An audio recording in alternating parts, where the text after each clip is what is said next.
আপনি কি জানেন এই ছোট্ট নীল অপরাজিতা ফুলের আছে কিছু অসাধারণ উপকারিতা? চলুন জেনে আসি।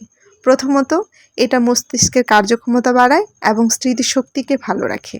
দ্বিতীয়ত, চোখের ক্লান্তি দূর করতে দারুণ কাজ করে।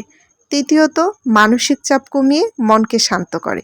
এছাড়াও রক্তের সুগার নিয়ন্ত্রণেও সহায়তা করে থাকে। রোগ প্রতিরোধ ক্ষমতা বাড়ায়, শরীরকে রাখে সুস্থ। আর চুল ও ত্বককে করে আরও উজ্জ্বল ও সুন্দর। তাই নীল অপরাজিতা ফুল শুধু সৌন্দর্যের জন্য নয়, স্বাস্থ্যের জন্য সত্যি অসাধারণ। চলুন জেনে নেই কিভাবে আপনি এটি ব্যবহার করতে পারেন। নীল অপরাজিতা ফুলের ব্যবহার। চা হিসেবে 4 থেকে 5টি তাজা বা শুকনো অপরাজিতা ফুল নিন। গরম পানিতে 5 মিনিট ভিজিয়ে রাখুন। চাইলে মধু বা লেবু দিতে পারেন। এতে মানসিক চাপ কমে, শরীর ফ্রেশ হয়। চোখের যত্নে অপরাজিতা ফুলের চা ঠান্ডা করে তুলো ভিজিয়ে চোখে কিছুক্ষণ রাখলে চোখের ক্লান্তি কমে।